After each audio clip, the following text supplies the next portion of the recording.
вот уже треть жителей США в возрасте от 18 до 24 лет верят, что Земля плоская, а почти 15% американцев в возрасте за 30 с ними согласны. Никому не нравится чувство, что мы находимся на маленьком шарике, который несется сквозь Вселенную. Да, закроют программы с астрофизическим и космическим уклоном. Оставшиеся естественные науки, как биология, геология, океанология, археология и другие, должны быть полностью обновлены.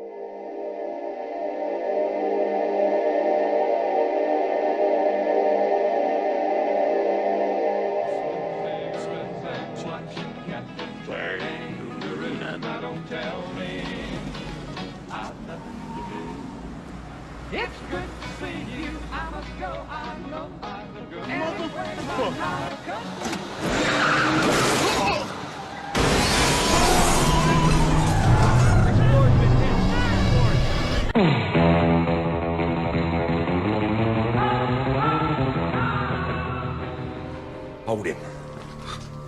Now you listen to me, you hillbilly punk who thinks the world's still round. I'm here to tell you it's not. It's flat!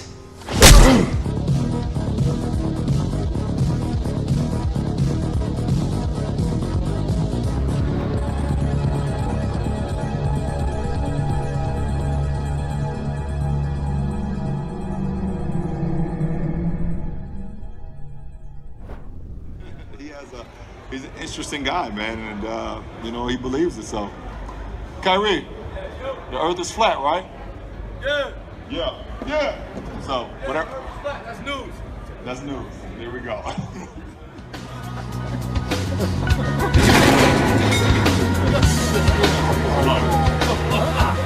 You are now tuned into the truth frequency. We are TFR. TFR. Truth Frequency Radio.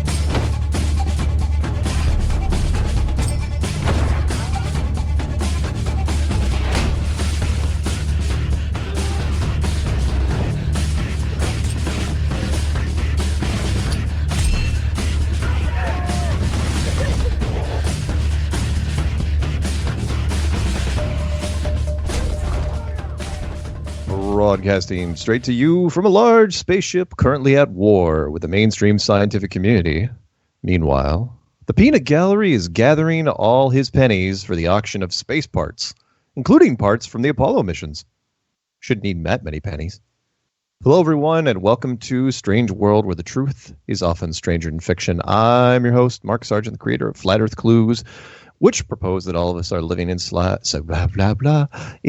a Truman Show enclosed structure thousands of miles wide. Thought I could just glide through that. Check it out at enclosedworld.com or just Google Flat Earth Clues. If you can't find it, you're not very good at the internet. I hear the internet's going to be a big thing one day. For those of you listening to this on YouTube and you want to hear the show live as it happens, please go to Truth Frequency Radio for the latest schedule. Currently, the show is on Tuesday nights at 7 Pacific, 10 Eastern. And if it is not August 28th, 2018, then it is a rerun. So check your local listings. Quote of the day from the Peanut Gallery goes a little something like this. Age is a case of mind over matter. If you don't mind, it don't matter. That's from Satchel Paige. I don't know if Satchel was the first guy to say that, though. Look it up if you get a chance. I've heard that one before. Not on this show. The Mark Sargent 2018 Flat Earth Challenge is in effect right now. This is my personal declaration of war from Flat Earth against mainstream science. I, Mark Sargent, hereby put forth a challenge to any university, foreign or domestic, to loan me a NASA-approved self-contained spacesuit. Put me in a vacuum chamber, pull the switch. Tell me how I don't die. For more information on this, please check out Flat Earth Clues 13, The Lost Nail. A few announcements before we read the subject matter. Tonight's going to be a call-in show, but I have a few announcements. First off, and I don't do a lot of these, but I'm going to do this one, and that is happy birthday to Candy. Anyone knows, Candy makes the rounds in the Flat Earth community, and it is her birthday today. Also, little surprise birthday to who does Candy share a birthday with? Peanut Gallery. That's right, Peanut Gallery. So, I was reminded of this by his daughter, his lovely daughter, Brittany, who contacted me this morning and said, could you please give a shout out to my dad for his birthday? So there you go, Peanut Gallery. There's your birthday shout out.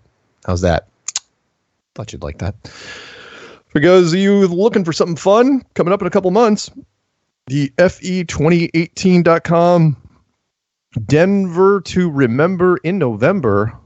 Sounds like a boxing thing. That's coming up. The Flat Earth International Conference is going to be in Denver, Colorado this November. So check that out when you get a chance. If you haven't already bought your tickets. If you can't make it there, by all means, get the live stream. And I know some people are going to show up at this thing and just get the live stream from the hotel. That way you don't have to sit in chairs. You can just sit in your hotel room and eat room service and drink and stuff, because I don't think you can actually drink in the conference room. Just saying.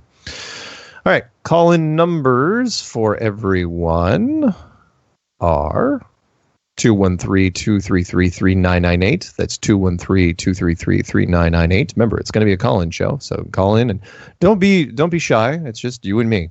I don't care if anyone else is listening, but it's just you and me. You can talk to me, ask me questions. And sometimes it's quicker than emails, because as you know, I get backed up on emails. The other number, of course, the old number still works. It's 720-897-6111. That goes to the same place as always. If you're calling from the UK, don't forget your country code when you're dialing the United States, and dial 44-203-393-2871.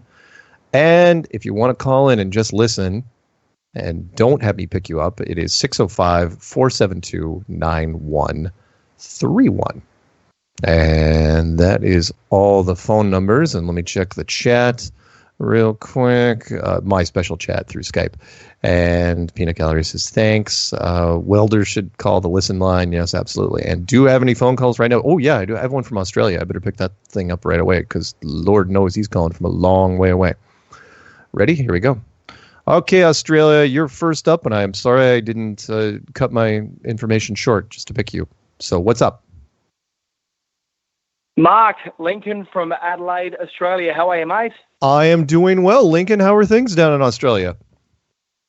It's good, man. It's starting to heat up, which is the opposite of you guys, being on the other side of the North Pole. Right. So what you haven't called in a little while. What's on your mind as of late?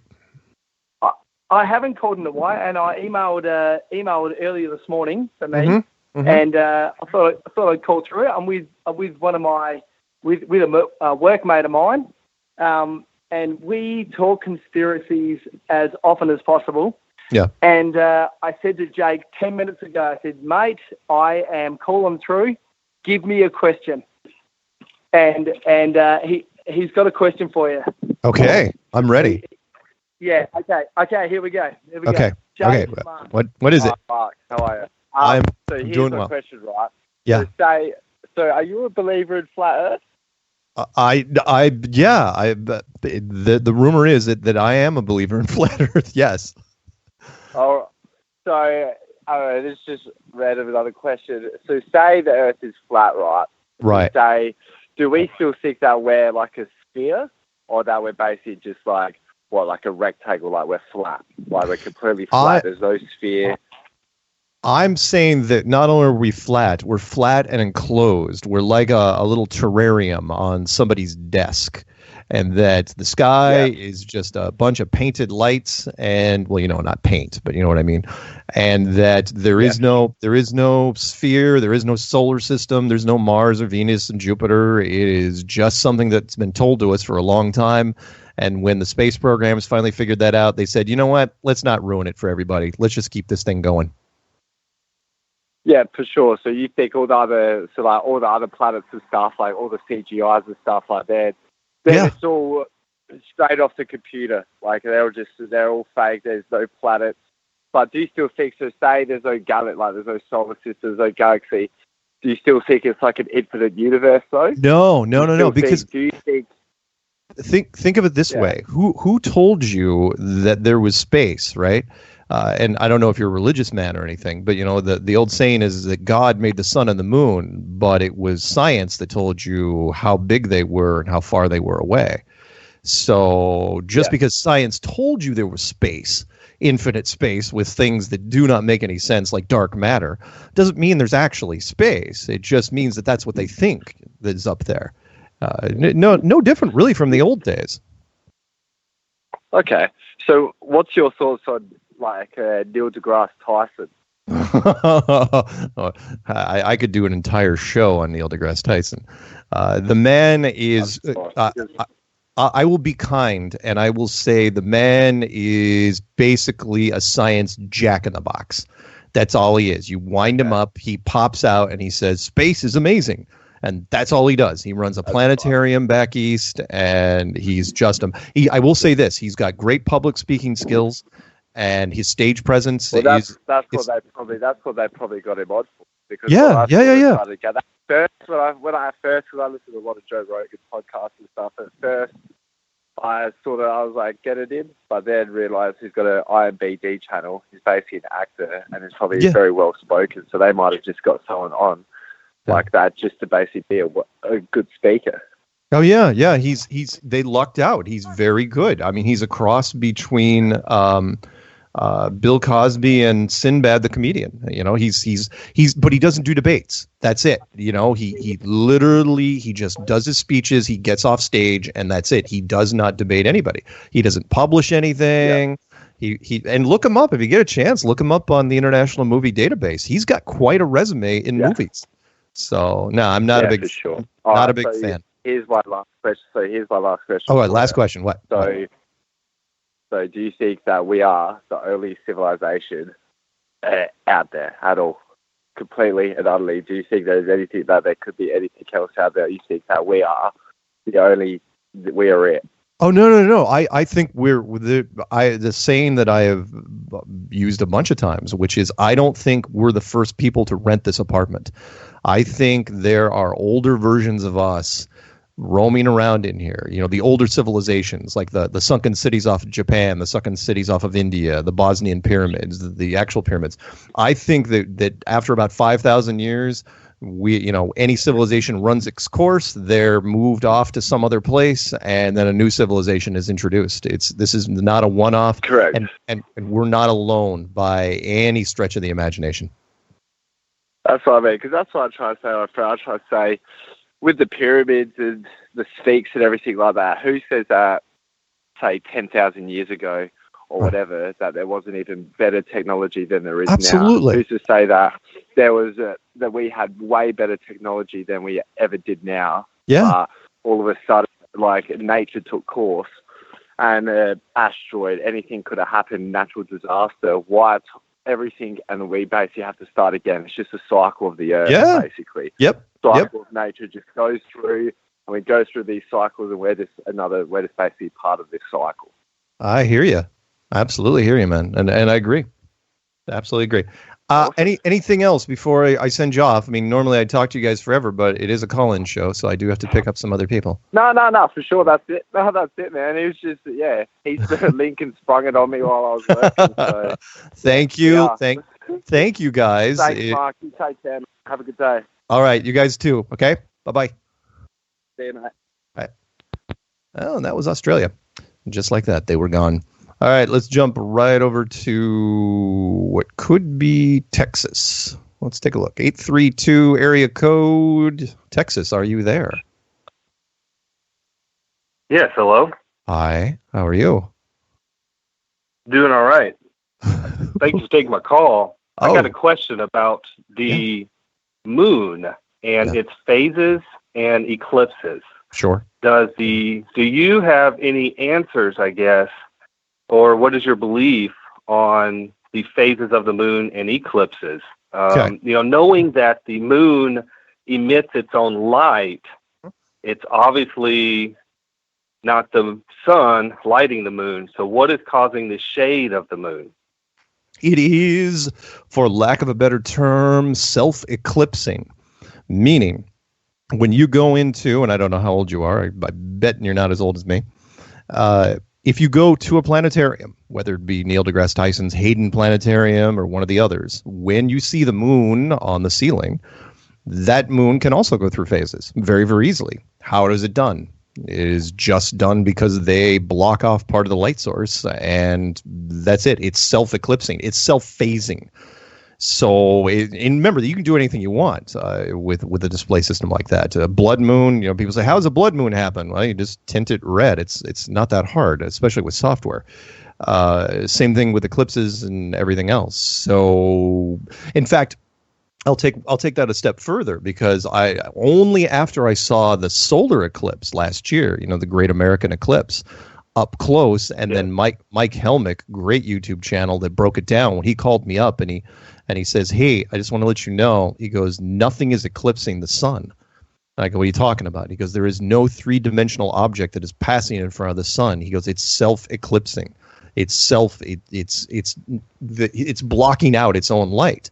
And I go, of course it would, because we never think about it. There's no such thing as a half sun and a quarter sun and a waxing and waning sun. It's always just the sun, or it's being eclipsed.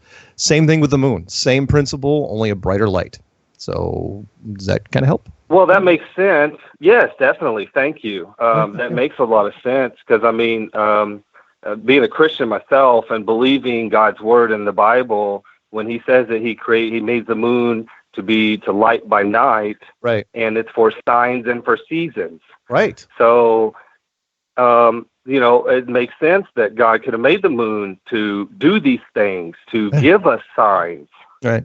Oh yeah, absolutely. The moon, and I noticed it years ago before I was even into flat Earth, that I was going, how bright the moon was. People don't understand on a full moon. Look at it sometime. We take it for granted. Look at a full moon on a clear night. It is bright, super bright. So bright, as a matter of fact, you cannot look at it with night vision. I have tried, almost burned out my eyes.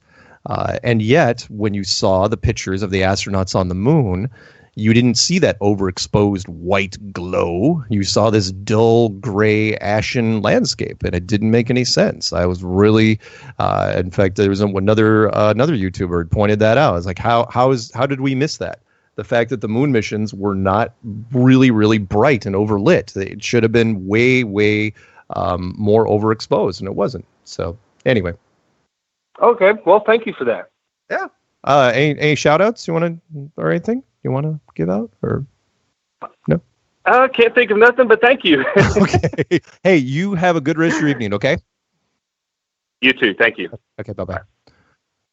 All right, let's jump right over to South Carolina, 864 area code. You are on with Strange World right now. Just Jack. Hey, it's Just Jack. How you doing, Mark? I am doing well. How are you? I'm doing well. I'm sitting here looking at the moon myself while you are talking about it. Is it a full moon? Yeah. No, it was a full moon a couple nights ago, and I'm actually very good at looking at the moon because, according to Scripture, that's how you keep time of months. When the moon is gone, that's the end of the month, and when you see the first light of the moon, that's when the month begins. Oh. So I'm on a completely different calendar from most people. I'm off the Gregorian calendar, have been for years.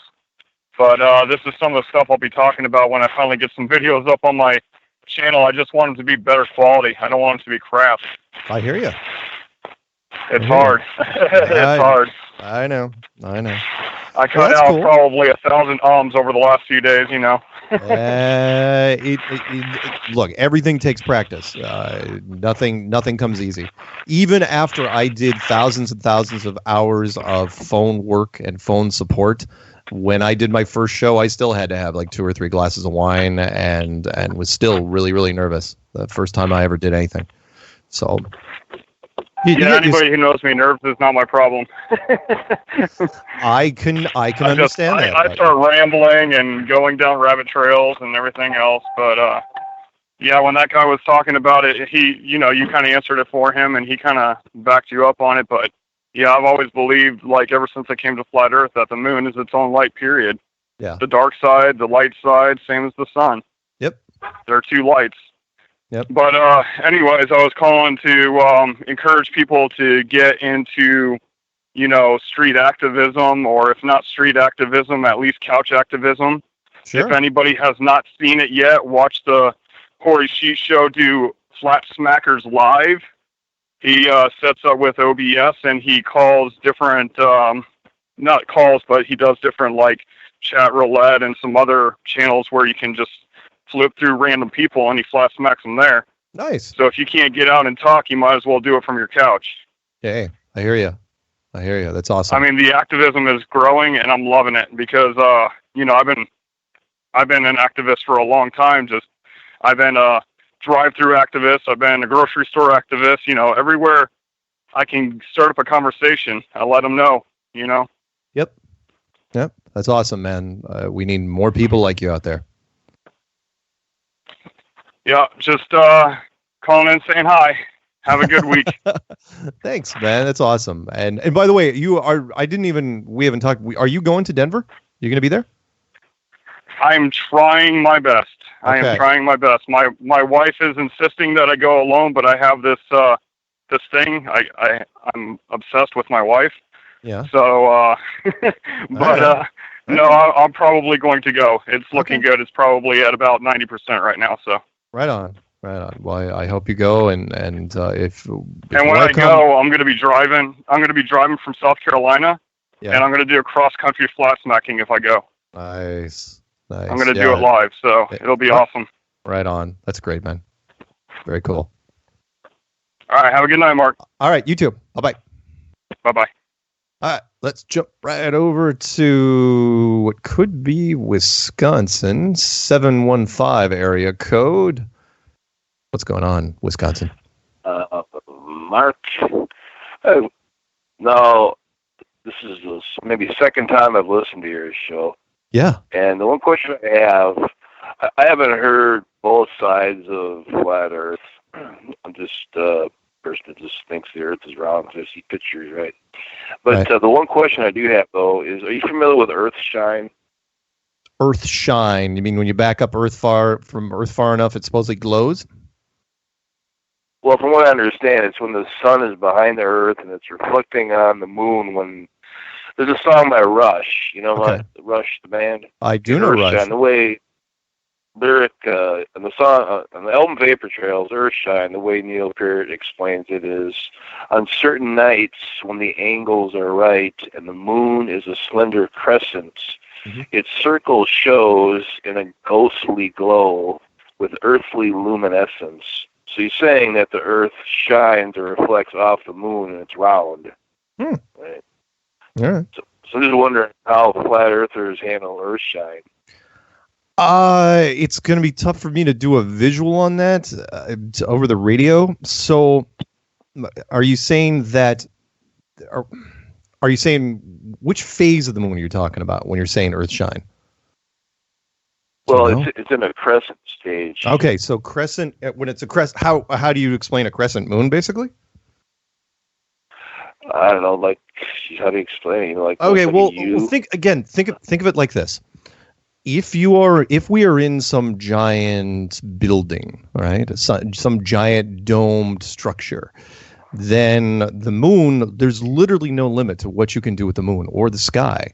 So don't think of it as like, oh, how can a crescent moon work and how can a blood moon work? Think of it. Hang on, the peanut gallery is actually clarifying. He's saying the reflection of the Earth is slightly illuminating the moon. Yeah, still not.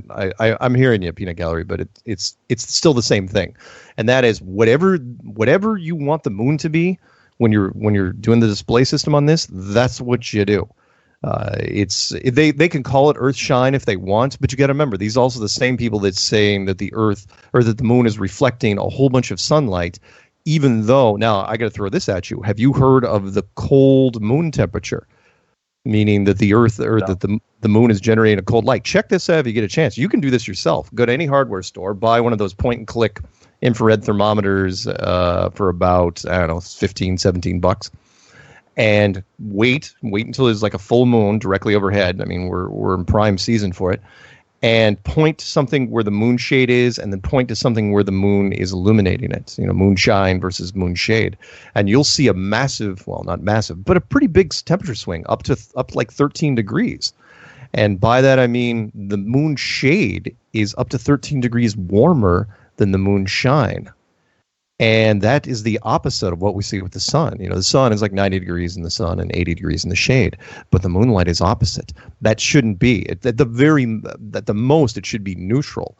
There should be no difference at all. But we can generate this now in laboratories. It's called a cold laser. So why is the moon generating a cold laser light? Science won't even talk about this. I cannot get a scientist to even address this. And yet for less than $20, anybody can test it. It's amazing. So that's my counter to your, what is the moon type thing. Well, not what is the moon, but during Earthshine, okay, that the moon is lit up during it's in a crescent stage. I know. Okay? I know what you're talking about. The Earth is reflecting off it, and it's round. It's not, it's round. So I'm just wondering how flat earthers handle Earthshine. To me, that's a pretty powerful argument for being a sphere. No. If you're looking at the moon and saying that it's a sphere, according to whom exactly? According to NASA? Just based on your own eyes. When if you go, okay. The sun is behind the Earth. I got you. I know. The Earth is literally reflecting off the moon. Yeah, it says who exactly. And by the way, don't forget that in a planetarium, I challenge you, go to a planetarium and have them do a crescent moon for you. And when you're looking at it, take a pair of binoculars with you. Does the moon look more or less real with those binoculars? And you can say, well, it doesn't mean anything. I'm in a building. It's just a projection system. And I say, okay, who's to say when you don't walk out of that building, you're not in a much bigger one? The human eye is easily deceived by optical illusions. That's what I got. If you don't want to buy it, you don't have to buy it. Well, I mean, I'm just focusing on Earthshine. I mean, I get you. I won't call it obfuscation because I'm not running from it, okay? But I'm just focusing in on Earthshine. Is that sphere on the moon? Is that the reflection of the Earth? No, it's not. It's whoever built this place, whatever angle or arc they wanted to put on the moon. You got to remember, with a display system like this, and we can do this in a planetarium right now. If you wanted to spell out your name on the moon, you could do it. It's that easy. So. All right. Have a good night. All right. You too. All right, so do we have time? No, we only got like 60 seconds to the first break. But after the break, we are going to pick up, probably going to go to Iowa next, then California, then Ohio, Arkansas, maybe back to California. It depends, but we will try to get as many people as we can. And in about 10 seconds, we're going to do our thing. Oh, yeah, by the way, tomorrow, and I'll say this again throughout the show, Patricia Steer, Flat Earth and Other Hot Potatoes, will be on tomorrow afternoon, 3 Pacific, 6 Eastern.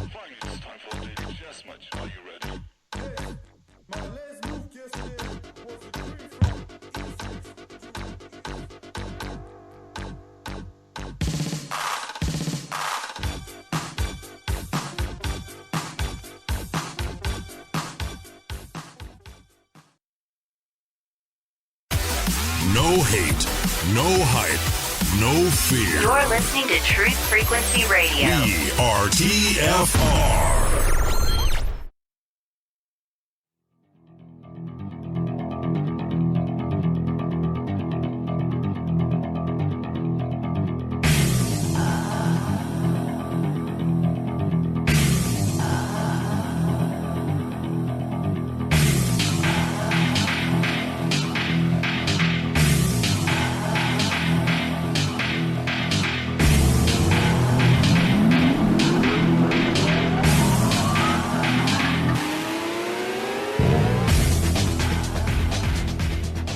Welcome back to Strange World Part 2 of 4. Tonight is call-in night, and the phone number is 213-233-3998.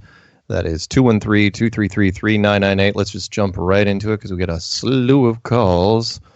This one could be Iowa, 712 area code. Are you there? I'm here. What's going on, man? Can you hear me? I can hear you. Oh, not a lot. So I just wanted to bring up something I came across the other day, and that was on the Apollo missions. They supposedly went up there with film and whatnot.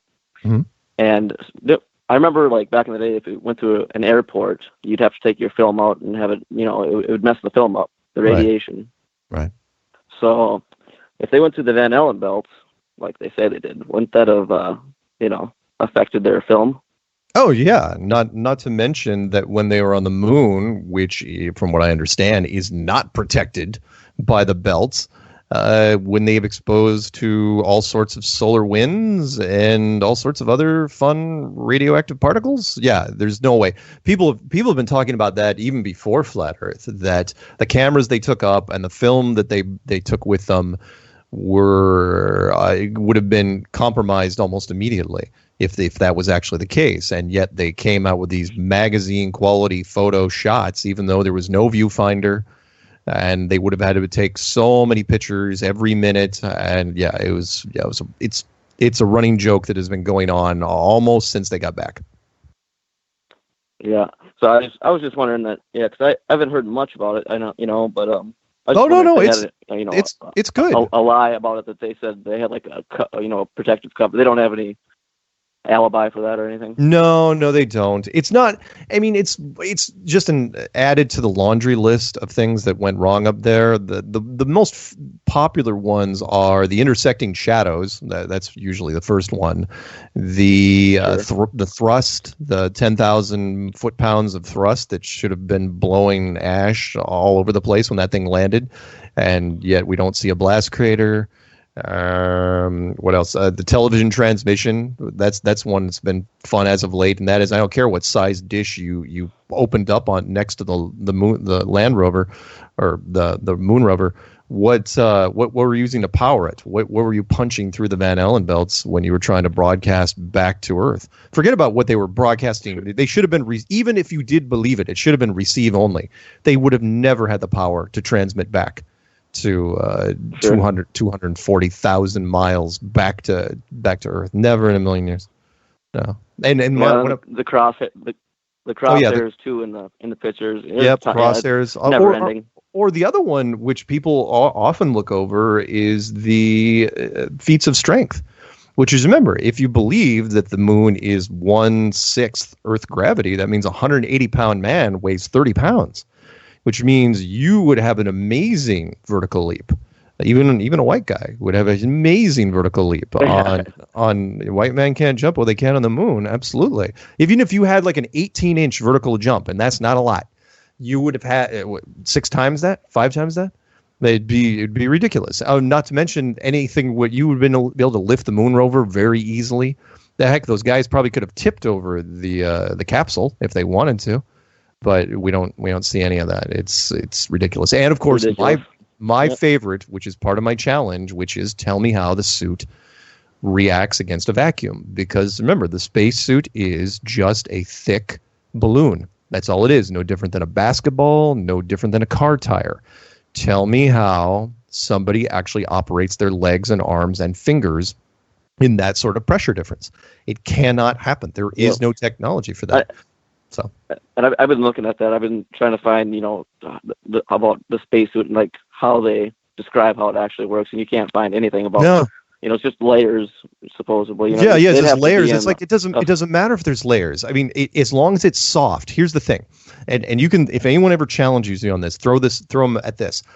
When you're diving, you can only dive so far before eventually you have to be in a submarine. And that submarine is solid steel. That thing is reinforced and reinforced and reinforced. And that's because the pressure coming on the outside is ridiculous.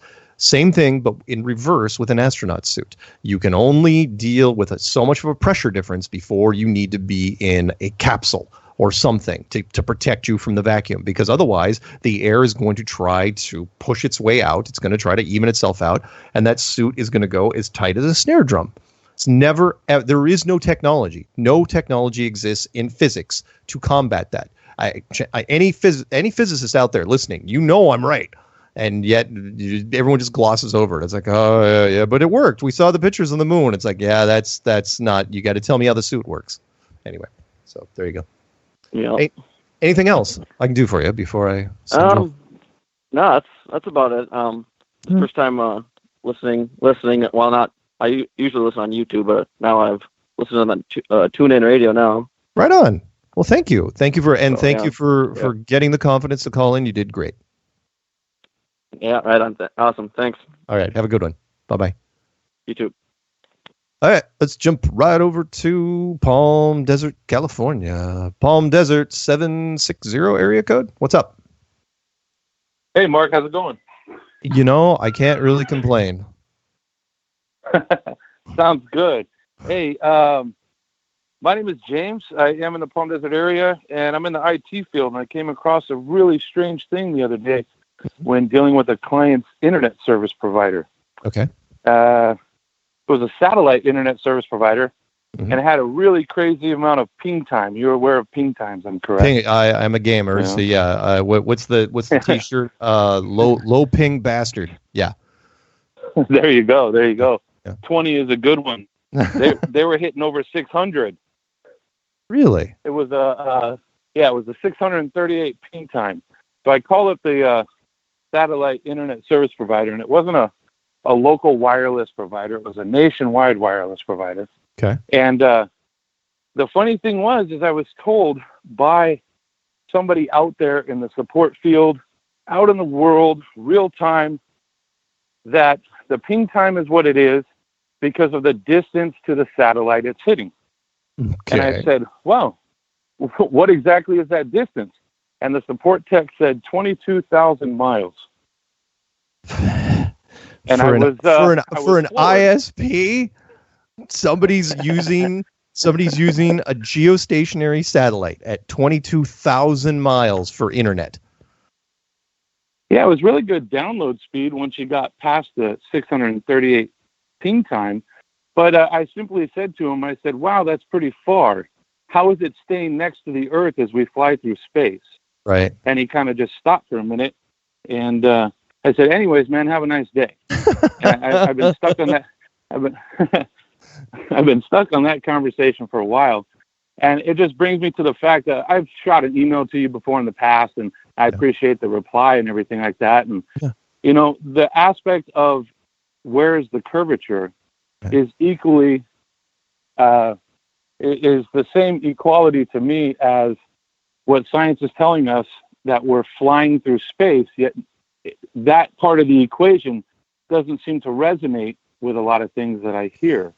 Yeah. You know, such as a guy saying that he's hitting a satellite at 22,000 miles up. Yeah. Number one. And when you think about it, like the diameter of Earth being 25,000 miles in radius, if I got that correct, diameter. Yes. We're talking two full widths away of the Earth, far away in space from the Earth. How is that thing staying with us? Do they have a really big chain somewhere we don't know? You know? Oh, right. I mean, I just don't get that part. There's, how is anything staying there? Well, I'll take it even one step further, and that is, you know, most of the general public has never seen that graphic where the solar system is flying sideways through space at 500,000 miles an hour, like a shotgun pattern, like, you know, coming out of a barrel of a shotgun. And what people forget is that those little null points, well, I shouldn't say they're little, they're pretty big, you know, between the Earth and the moon and the Earth and Mars. There's these parts where there's, if you believe in the solar system, there's parts where there's no gravitational forces at all manipulating anything. And if you try to fire a probe out through those things, you got to remember the solar system is flying sideways at 500,000 miles an hour. That probe is gone. it would hit this null point, and it would just you would lose it in the rearview mirror so fast it would make your head spin. Like, no different than holding a golf ball outside the window and dropping it. Oh yeah, if the golf ball will stay with you for, I don't know, 2 or 3 bounces because of the momentum it's got, but that's it. It's gone. There's nothing you can do. And yeah, the average person doesn't quite get it. It's like, there's a lot of supposed motion in this solar system, and we all have just taken it for granted. We've all deferred the knowledge. Yeah, that's the one motion that I can't get out of my head every time I see a sci-fi movie, and they come out of hyperspace and the planet's just sitting there. Right. And whether they show it spinning or not, it's like, hey, isn't that thing supposed to be flying through the solar system, the galaxy, wherever it happens to be located in that particular movie? Right. Yeah, I know. And by the way, the hyperspace, even that graphic, and we all love the hyperspace graphic. We've loved it since Star Trek and Star Wars. But even that, any astrophysicist will tell you that's not how it would look. Because you'd be these short bursts, because you couldn't fly that long and straight without getting really, really close to some sort of star, if that was the case. And yet they, it's like, oh yeah, we're going to be in hyperspace for the next 8 hours. It's like, what? What are you talking about? Where are you going? The stars wouldn't fly by that fast. Yeah, not to mention, you just zoom into a star, or it doesn't really matter. I don't want to get into it. I get too called up. No, I hear you. So, but again, it's something we take. One thing that. No, it is, and that's the when I do talk to the average person such as myself about these things, and you realize how fast we're flying through space, and they're like, no. How is a satellite going to stay out there? And with regards to satellites themselves, I'm still not completely convinced they don't exist. Right. But if we are in a dome structure, then perhaps they found a way to put it up there, but just not as far. And several people have mentioned that. Why not? I mean, if it is a dome structure, is it possible that there's some secret gravity pocket up at a high altitude that we don't know about? Or are they just taking advantage of the high altitude NASA balloon program where they can lift stuff? No, those little... Go ahead. Those suction things that you put on the inside your shower to hold a loop. They got really big ones sticking up on the dome up there, pal. Right. That would be awesome. That's how we get geostationary suction cups. Anyway, that's good stuff. Good talking with you, man. All right, man. There's other people that want to talk to you. Thanks for picking up. All right, have a good rest of your night. Bye-bye. You too, Mark. Bye. All right, let's jump over to, did I already pick it up? Arkansas, 479 area code. What is going on?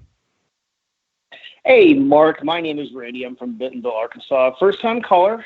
Wanted to let you know that you ruined my life back in December of 2015. Awesome. I guess how Rob Skiba worded it, so I'm going to go with it. I'm so happy he keeps using that slide, by the way. Yeah, it's really, really great. It's awesome. I'm pretty much, I have been, since that first night that I came across your YouTube video, I have been researching nonstop, pretty much every week, all over the Flat Earth stuff. Right on. I keep up with all your Strange World episodes and everything, and I want you to know you guys are doing a really good job. But something happened today that was interesting, and I've never actually called into your show, but I figured, hey, let's go ahead and kind of figure out what you would do in a case like this, because you're a very approachable person. You put your number out there, you put your email address out there. It's true. So I had a question for you. Yeah. I am undergoing an anatomy and physiology class right now. And week 1, we were told that we were going to be given an assignment. And keep in mind, this is an anatomy and physiology class, not a physics class. But we were told that we were going to have to write a paper on defining gravity and the effects on the human body. And I was like, my teacher's probably not going to like my paper. So because you're gonna you want to go with the density option then rather than just straight up gravity.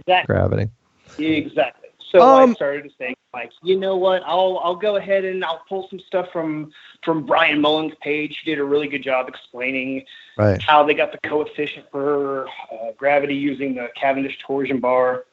But then I found out today that they are wanting us to. They're having a librarian come in, brief the class on the specific resources they are allowed to use and nothing else, because all of the resources they're going to give us are NASA approved and proven.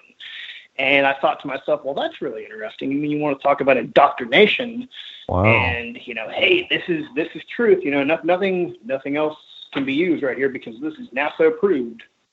And I wanted to know, what would be your approach as far as sitting down to write a paper on something?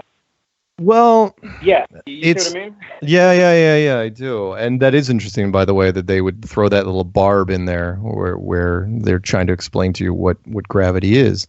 For me, I'm a little torn because, I mean, it really depends how, I don't know the format of your class and how open the teacher is. If you want to have some fun and get points for originality, I would say I would still explain it as gravity on a flat world. And that is, I still am a believer. I can go with the density thing. I really can. But I grew up on when physics engines were being invented. So for me, gravity on a flat world is the same as is on a globe world. So, meaning instead, but the slight difference is that gravity on a globe supposedly pulls us in at a shallow angle, towards the center. And for me, gravity on a flat world just pulls straight down. And it doesn't spin, so it reacts. You would treat it almost identical to a globe model. I mean, you could, if it was me. This is what I would do. I would treat the paper just like everyone else does, but I would throw in that little flat Earth thing at the end, and say, just so you know, the effects of gravity in a flat world would be almost identical to what it would be on the globe. But that's just me. I don't want to mess you up in your class, and really. I'm really not too worried about it because the paper. And it's funny too because the paper is worth like 5 points out of the entire class. Oh. Like you can take a 30-second quiz and it's worth double. But they're really pushing the issue of making sure we all write this paper that's almost worth nothing over gravity. That is really strange. An anatomy and physiology class? Exactly. Oh. If I was taking a physics class or an astrology class, I could see them saying, "Hey, we're going to write a paper on gravity." Obviously, that's one of your core concepts. But in fact, why would being told, "Hey, you're going to write a paper on gravity in an A&P class," and oh, by the way, it's going to be worth almost nothing. Huh? You know what? Go for broke then. Strange form of indoctrination. Go for broke. Whatever resources you want to use, go for broke. Is it even a public presentation, or are you just turning it in? I think he actually mentioned today that it was a public presentation. Oh, even better. Sure. Yeah. I'm not shy about this at all. Like I broke the first rule of Flat Club. Like my next day, I was like, "Hey, by the way, what do you guys think about this?" I threw the word flat, and this was back in 2015. Right. Nothing was being said about it. So I'm not shy about the concept. All right. But why not? You got five points. You got nothing to lose. I say go for it. Why not? You might be able to. It would be the most original paper of the group. I guarantee it. And the teacher. And who knows? Maybe during this, you might actually run into somebody else. Be like, oh yeah, I should have written that paper. So yeah, why not? But for me, just so you know, for me, I treat gravity no different than a glober does. And that is, it's a form of molecular magnetism that they can only describe the side effects. They can't describe what exactly causes it. In my model, it's mostly electromagnetic. But in a pressurized system, it could also be density. So take your pick, whatever you're most comfortable talking about. Excellent. I appreciate it, Mark. Okay. Hey, you have a good rest of your evening, okay? You do the same. Thank you. All right. Bye-bye. All right, let's jump over to California. 562 area code, I think. Are you there, California? I am, Mark. How are you? I am good. How are things? Good. I walked up to you and thanked you personally in the Pasadena meetup. So right on. Thank you very much. Oh, very, very welcome. That was a fun meetup. It was. Thank you very much. Just wanted to have two things. Today it was kind of weird. I saw in a thin cloud. I just wanted to see what you thought of it. It was a rainbow, a circular rainbow underneath the sun under a thin cloud today. Mm-hmm.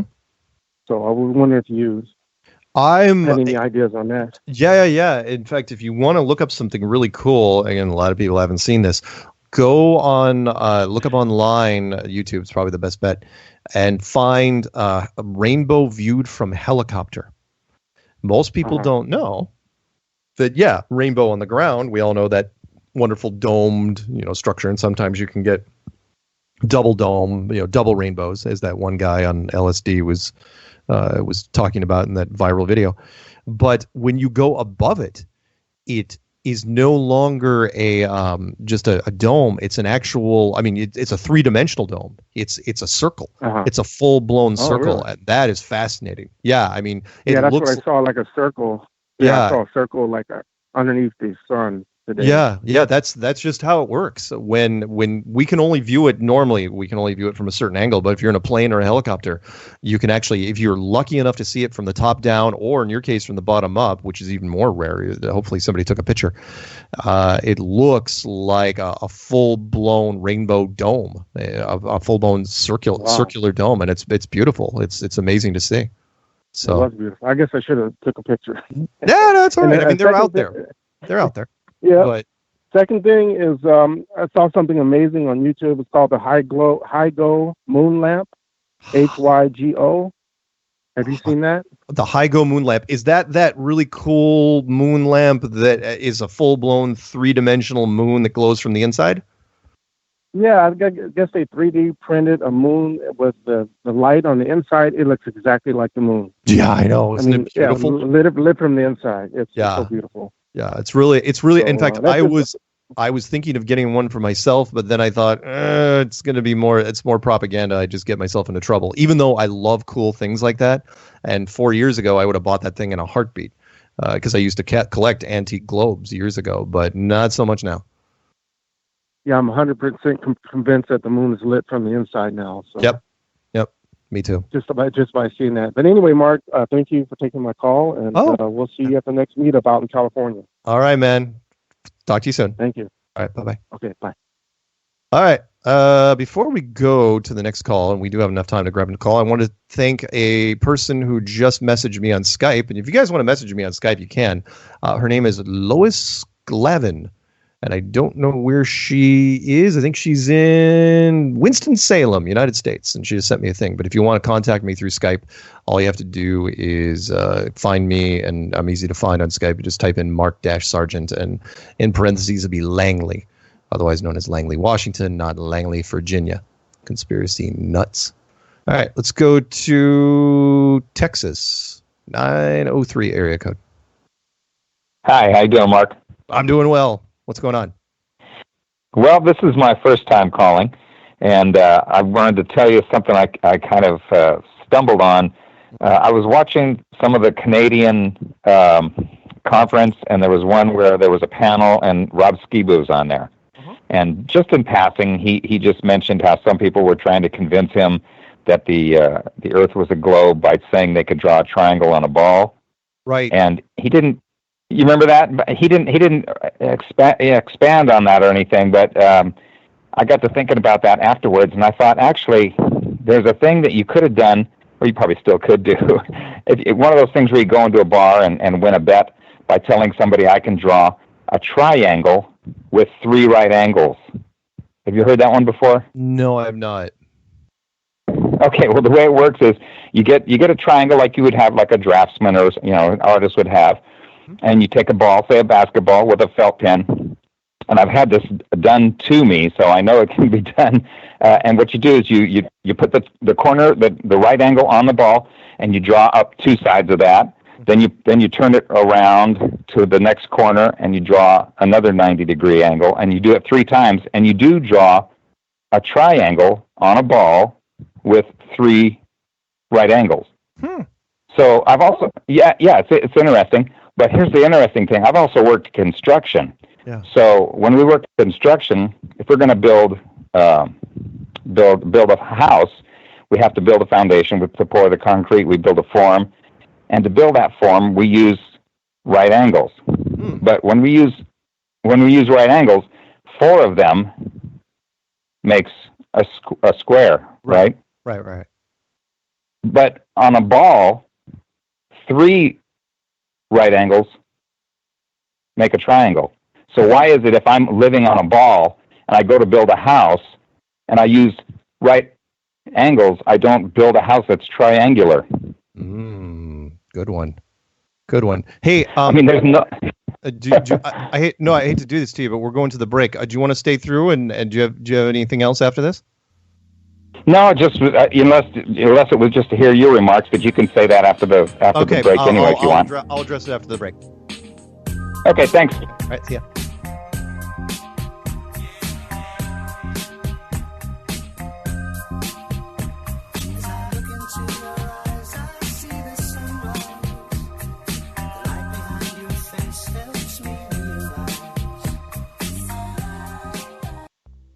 Censorship and regulation is becoming an ever-growing. This is Truth Frequency Radio. The wicked ones obviously under heavy Masonic influence.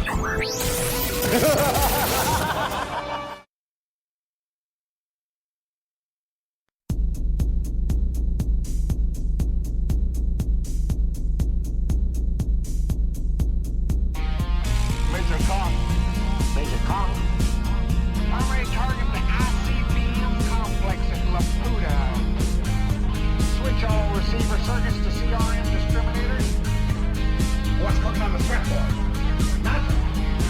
Alright, tell you what you better do, old buddy. You better give Elmo and Charlie a flash, man. Bump everything up to condition written. Stand by the floor on your base.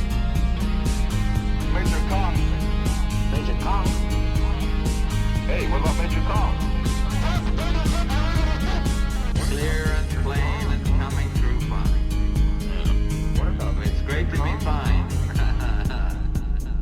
What about Major What's Kong? happened? You see the string in my leg, Scar. What about Major I Kong? never told you. Hey, what about Major Kong? Welcome back to Strange World, part 3 of 4. And we are doing phone calls. But before I pick up this one from New York, quick answer. It's not even so much of an answer of the last one, which is if you draw 3 right angles on a globe, can it turn into a triangle? Yeah, maybe. I guess. Most of the time, I don't worry about those particular questions. Hopefully, Rob Skiba doesn't focus too many hours on it, because the general population aren't 3-dimensional thinkers. And that's not being mean. Me being mean in any way. It's just that they aren't. And so putting 3 right angles on a sphere produces a triangle. You're going to use that to prove the globe? Yeah, good luck. Probably will not get a lot of traction. I guarantee it. But thank you for bringing it up, and hopefully somebody passes that along to Rob Skiba, and if you can use 3 right angles. Anyway, let's jump over to New York, and that would be 845 area code. The man who may or may not be doing my introduction down in Denver, Colorado. Start spreading the news. I'm leaving today. One of these days you're going to chime in, but that's fine. What's going on, man? I will. I'm terrible. I was, and I even thought maybe tonight I'll sing. And I don't know. I'm so terrible. How are you this evening, Mark? I'm pretty good. I'm having a nice glass of dry Riesling and just enjoying the show. Nice. I had a little cupcake Merlot. I love that stuff. A cupcake Merlot. Wow. Yeah. I don't mind getting girl drink drunk. I was about to say, it's so straight saying that. I applaud that you can hold your own that way. Yeah. Oh man. What a terrible, hot, humid, disgusting day in New York. And tomorrow's supposed to be worse. It is the end of August, you know. Yeah, I know. It's almost done. It's almost over. break. And then you're going to be wishing for these days. Well, probably not. I still like the cold more than not. Hey, I have a quick quote for you from Peanut Gallery because he gets mad if I forget the quotes, so I'm doing them early now. There is no squabbling so violent as that between people who accepted an idea yesterday and those who will accept the same idea tomorrow. Oh, it's good. It's from Christopher Darlington Morley. Nice. Yeah. Nice. I like that. That's a pretty good one. I like that. So hey, yeah, I have something that should perk up your ears and make you a little bit happy this evening. Oh boy, Elon Musk. Oh, please tell me your favorite SpaceXer fell down an royal. elevator shaft. No, worse. He screwed up, and it's probably going to cost him $1 billion or more in money.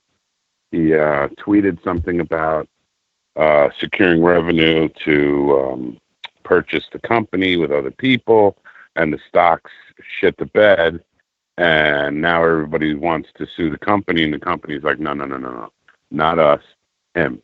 He opened his mouth, sue him. So he screwed up big time. Nice. So I figure that make you happy. It does. Anytime. Sorry, go ahead. No. Finish. Go, please. I was to say, anytime that guy can suffer a little bit, it just makes me happy because his legacy. I'm sorry, part of his legacy is already out there, which is that he invented Tesla, and that's got to be. I really wish the Tesla creators would come out and say, you know, no, he didn't invent Tesla. You know, sort of like I was kind of glad when that movie, you know, The Founder, about Ray Kroc, the guy that supposedly, founded McDonald's. But that's what he called himself, even though it's like, no, the McDonald brothers were the one that founded McDonald's. He was just the guy that franchised it. And anyway, so whatever. Elon, burn in hell. Yep, it's all about money. Yeah. And I wonder maybe he's being punished for that stupid. It looks so fake. It has to be real comment.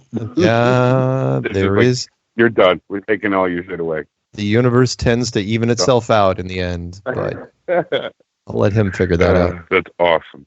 Yeah. And another weird thing I saw today: astronaut candidate resigns from NASA for the first time in 50 years. I just saw that an hour before the show. First time ever a NASA candidate backs out.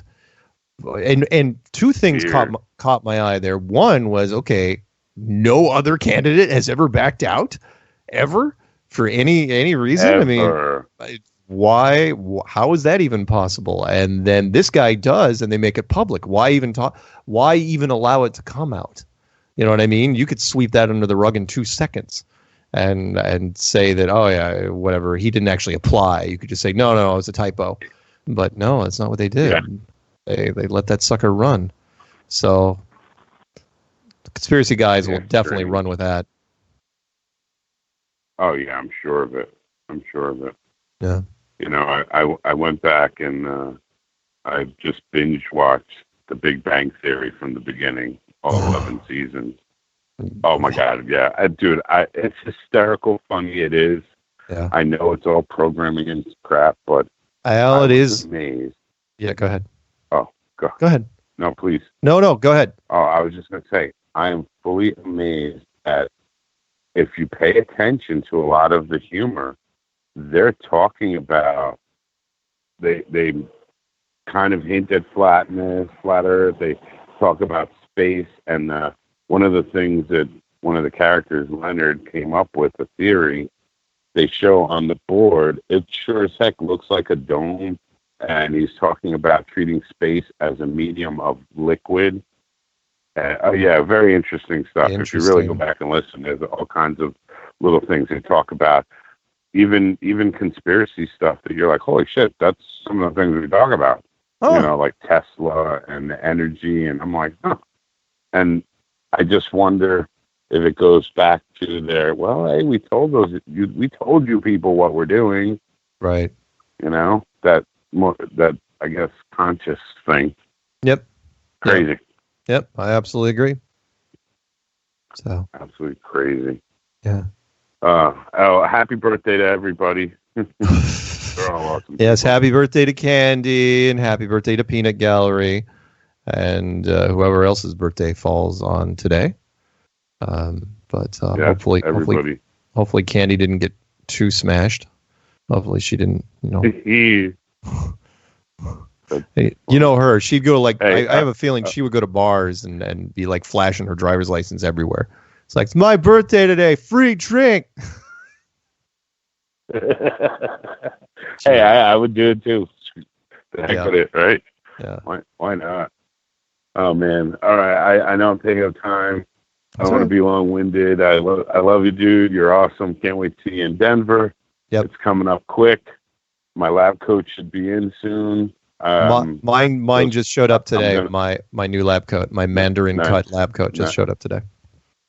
Nice, sexy, very sexy. Yeah. Oh, so let me ask you: should I wear it for my Q&A? Or should I wear Q&A? Sure. Should I wear it for that, or should right. I mean, or why or not? I think everybody in the audience is going to be wearing theirs. Oh my lord! All right, then I will think about it. I'll have to probably iron it or something. I want to make sure it looks good. Yeah, but, they got to iron into place. Right. Yeah, I figured I'd wear mine during the Q&A. Cool. I think that's apropos. Right on. Be awesome. Hey, I got a quick quote. Yeah. Heat not a furnace so hot that it do singe yourself. William Shakespeare. And I think it just means, and I'm only went with the heat thing because it's so damn hot today, but I think it means, hey, be careful how you approach it. How you say before you write a scolding email, wait 45 minutes. Yeah, exactly. That was one of the few Take pieces. it a little easy. Yep. Yeah. Don't go in hot if you can. Well, I think that's also ties to revenge is a dish best served cold. And I think what that means is if you're calm enough, after you've gotten past the temper stage, if you still want revenge, that's when it's the best. That's when if you can still do it cold blooded, which is why they call there's different versions of crimes versus cold blooded versus hot blooded. Sure, crimes of passion. Absolutely. Yeah, there you go. Or cold calculated. Yeah, absolutely. Yeah, cold blooded murder. Yeah. This whole ball thing is cold and calculated. And you're right about the moonlight. Your callers were awesome. That is some crap about 25,000 miles away with the satellite. Ridiculous. Yeah. I'm looking at the stars now. Polaris is where it is every damn night. And the Big Dipper is blocked by the trees in front of my house like it is every summer. And then in the winter, it'll be above them at this time of day. Yep. Ridiculous. I hear you. All right. Love you, brother. All right, man. Shout out to everybody. Happy birthday, Candy. Yeah, Candy and Peanut Gallery. Sorry, it's the Cupcake Merlot. Mark? Yes? Get off the freaking phone line. Bye. See ya. All right. I actually muted just in case he was going to say anything else. Okay, let's I was going to pick up Ohio next, but apparently they dropped off. So let's jump right over to North Carolina.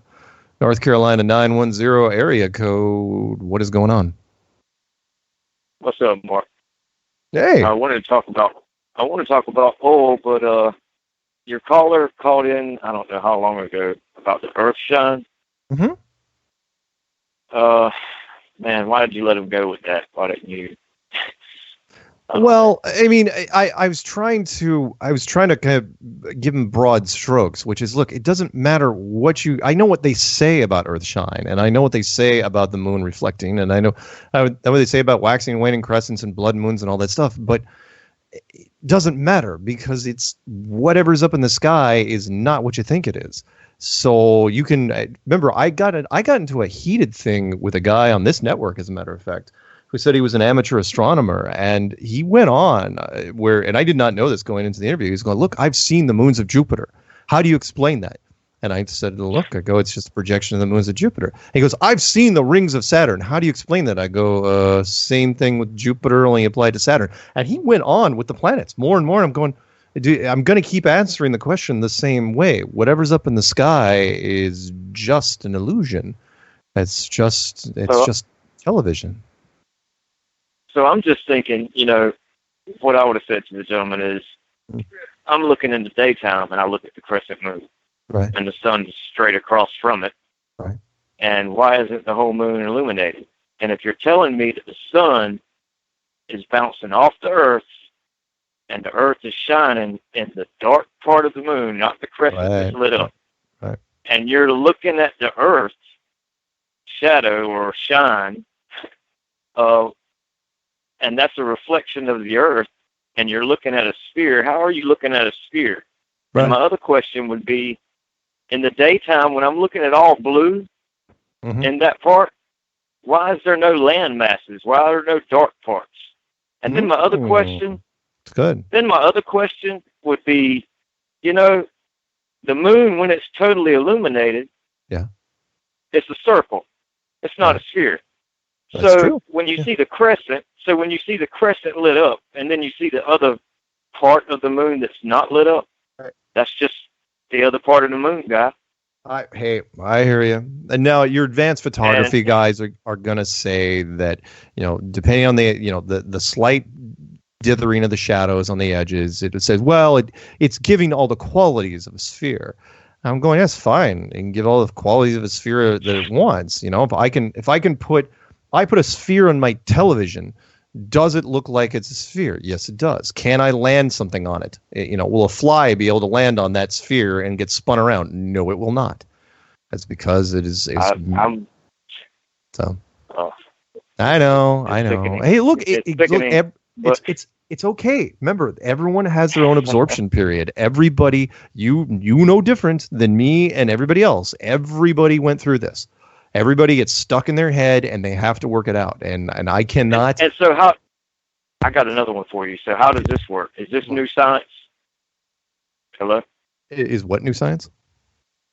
Is this new science? I just heard someone hang up. Is this new science? So with a full moon, in his point of perspective, a full moon would be when the moon is on the opposite side of the earth as the sun, and the sun is actually shining around the earth. Is the earth magnifying that light and making the full moon? Because is that new science? It's good. It's good. I like that. And I'm hearing new clicks. I'm hearing new clicks on the phone. I don't know if the phone it's not. It's not me. If anyone else can hear clicks, let me know. But as far as I know, Peanut Gallery hasn't chimed in and said there's clicks. Now, could you be about Orwell? Oh, go ahead. You could be being tracked by some sort of alphabet group, but I doubt it. It's probably just the phone service. Remember, you're piping through a switchboard that is we're multiple things here. It's going through my machine and through a machine in Spokane, Washington, and broadcast out through the internet. It's honestly it's a miracle of technology that we're even talking right now. Well, I'm on a cell phone, and I heard someone else talking, and I heard them kind of mess with the phone. Anyway, on to Orwell. I'm kind of the belief now that Orwell might be blood, man. And it might be just. What's the old saying from the movie? If anyone can tell me without looking it up, the movie reference is oil is, or one of them is black blood of the earth. And yeah, why not? I mean, who knows what oil is? Honestly, I mean, they can say it's compressed, organic matter from millions of years ago, but what is it really? Don't know. They say it's mostly plants and animals and hydrogen and carbon. Yeah. But I think if you look in the blood, and I don't know, man. I know blood turns black when it gets old. That's true. They talk about that black gold. That it does. Yeah, but what kind of blood?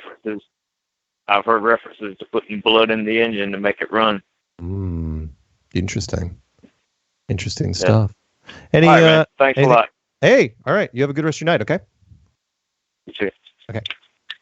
All right, we are going to pick up Keys, Florida. Somebody's 269's calling in, but they haven't gotten to the switchboard yet.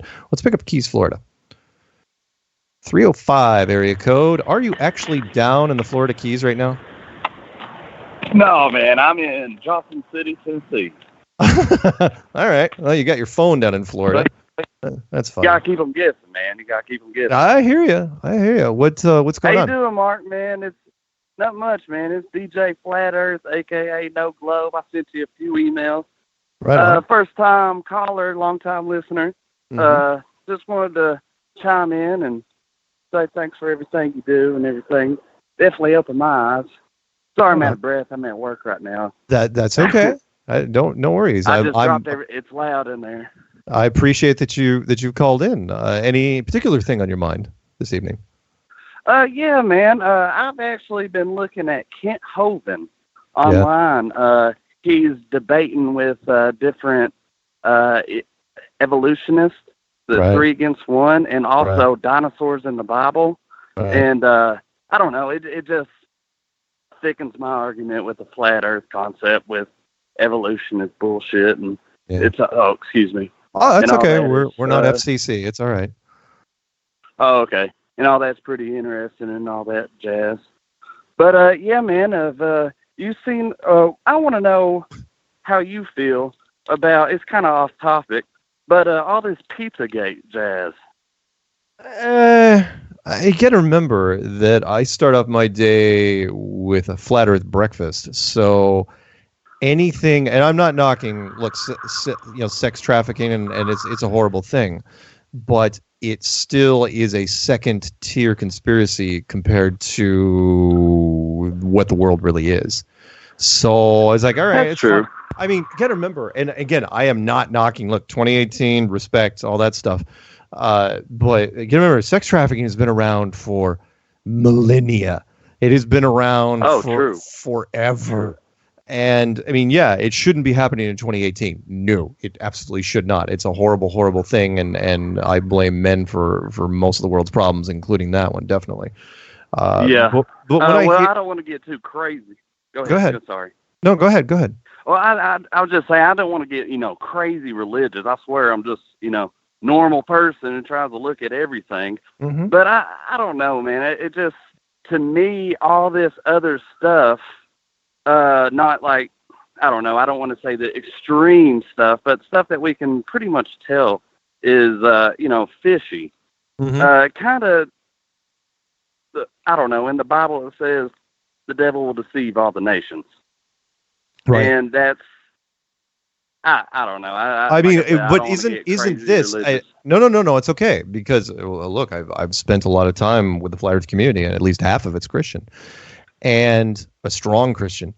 Wouldn't this be? And I've said this many a time. Wouldn't this be? You've heard of the Great Deception, the most likely candidate for the Great Deception, something that could fool everybody, including the elect, including the elites.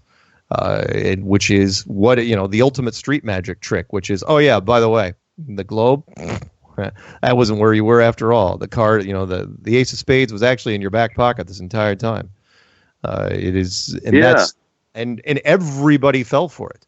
Everybody fell for it. It was, why wouldn't they? When you tell somebody generation after generation after generation, and people say, oh, they didn't fall for the trick. It's like, no, your father and his father and his father going 20 generations ahead of him, they were all told this. So you didn't have a chance when you were born. No one was going to tell you it was flat. So it was. That's the truth. Yeah.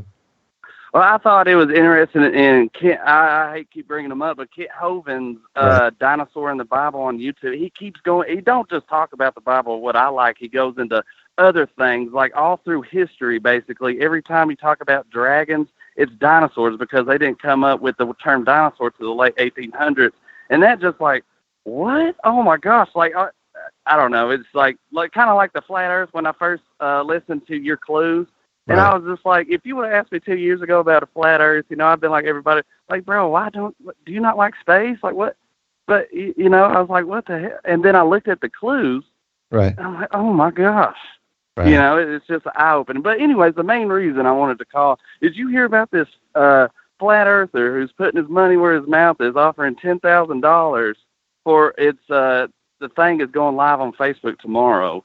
He's offering $10,000 for any globalist to have actual proof that it's a globe, and he'll give them $10,000.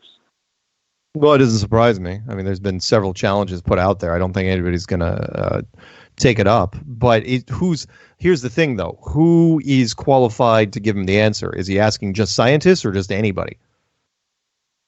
He's just saying if anybody gives him absolute proof that isn't a debate, that isn't pictures, right, he'll give them $10,000. Well, it's going to be I don't know. I think it's going to be a little problematic for him because he's going to get a lot of yokels that are going to. Usually, when you throw something out there like that, you should qualify the people that are going to come at you.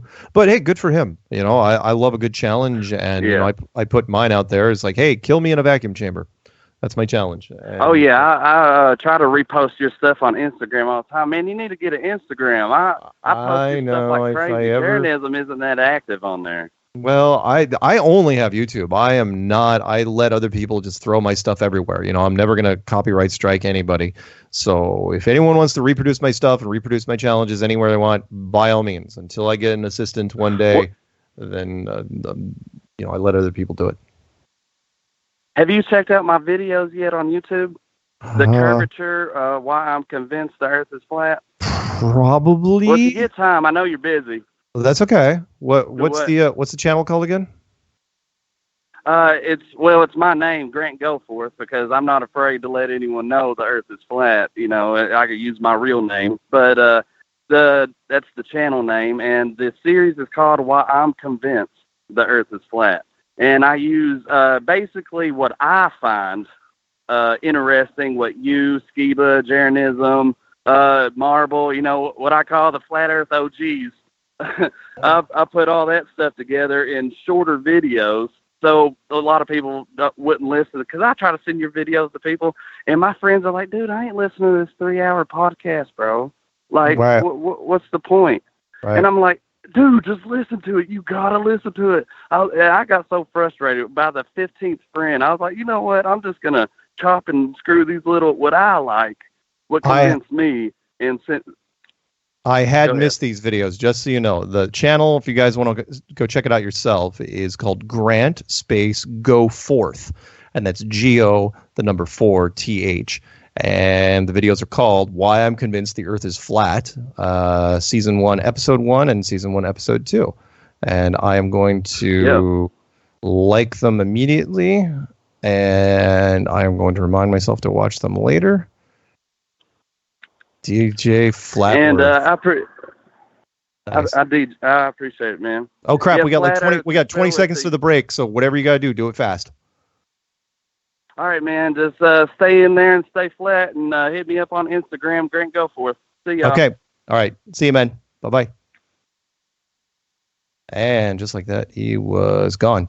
All right. We will pick up Canoga Park, California when we come back. And after that, another North Carolina. If anyone wants to call after that, we're open. So pick up the phone.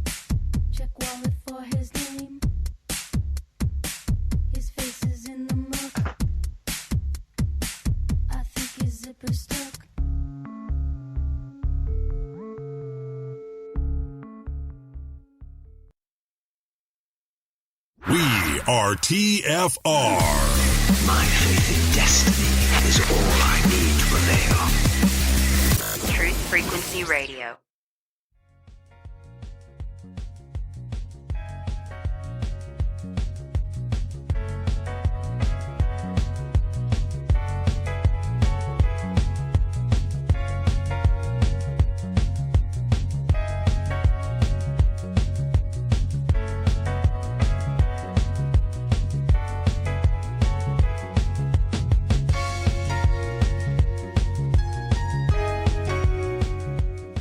Welcome back to Strange World, part 4 of 4. And we're doing a call-in show. Phone number, of course, is 213-233-3998. That's 213-233-3998. What are we going to grab? We're going to grab Canoga Park, California. Let's grab you. Oh, wait. Holy crap. Sorry, Peanut Gallery. I was distracted. Peanut Gallery just reminded me. Yeah. By the way, that was Joe Jackson stepping out from his album Night and Day. Oof, almost screwed that one up.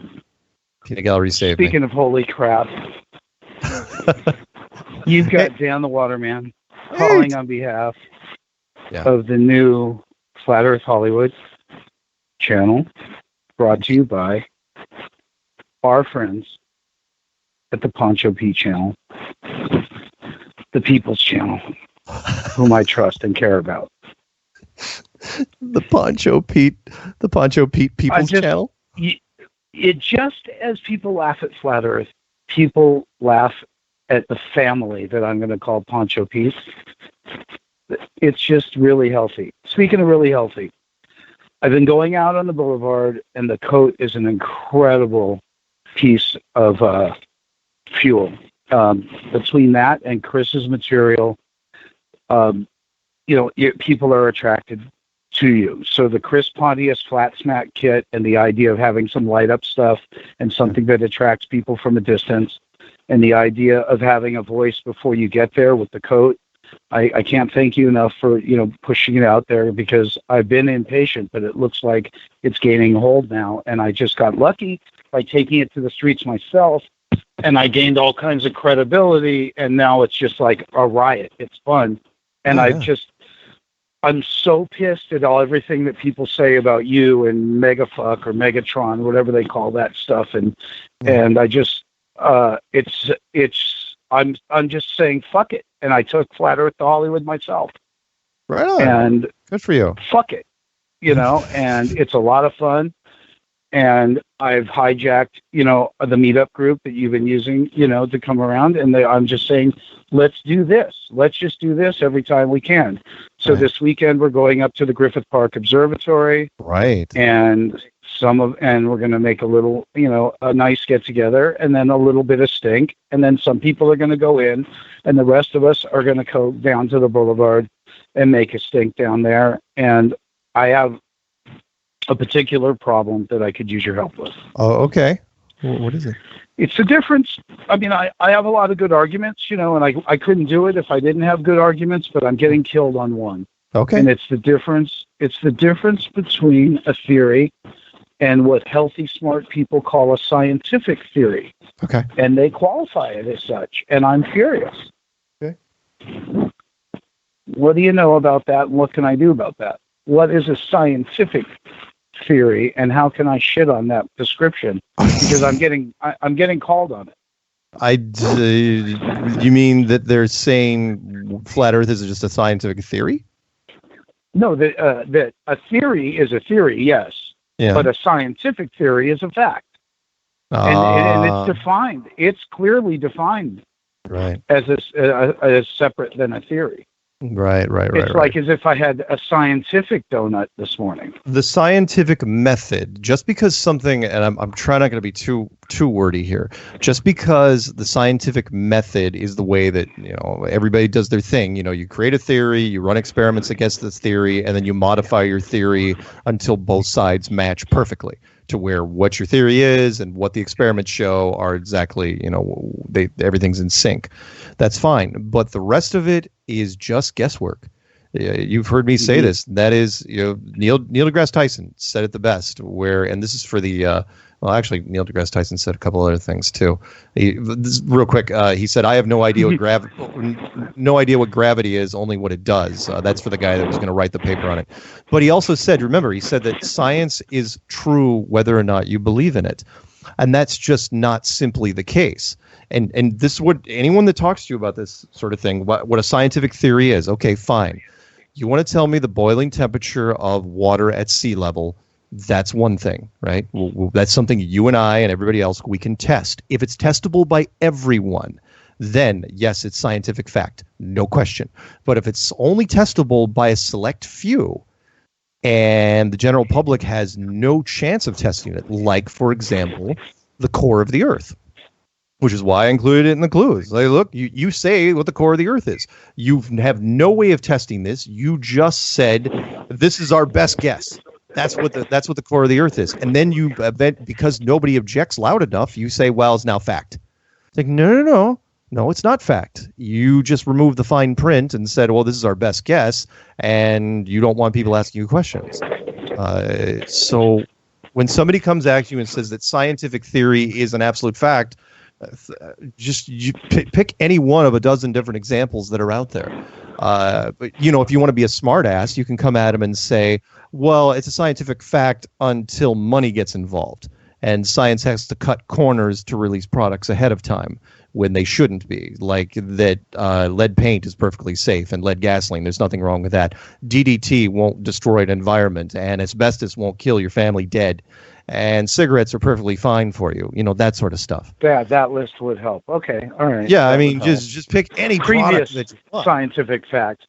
You know, because I went out in the streets with a Santa Claus and it backfired. It was too silly.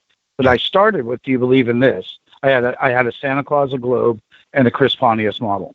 Right. And you know, I started the guessing game, and it backfired. They didn't get the point at all. It backfired a lot. So anyway, I just can't thank you enough for the concept of going out with the coat, because in numbers, it's killer. Oh yeah, it is killer. And I know it's been hard to, you know, we're just kind of nudging, and I was waiting for you, and I couldn't, so I went out and did it. And I'm telling everyone else, don't wait. Do it in numbers. It's powerful. It's a lot of fun. It just says it from a distance. It says it subliminally. They want to know what you have to say in their head. Yeah, it's built in. It's conditioning. You go out anywhere with a lab coat and a clipboard, and people will listen to you. You can ask me Bill Nye 3 or 4 times. They called me Bill Nye.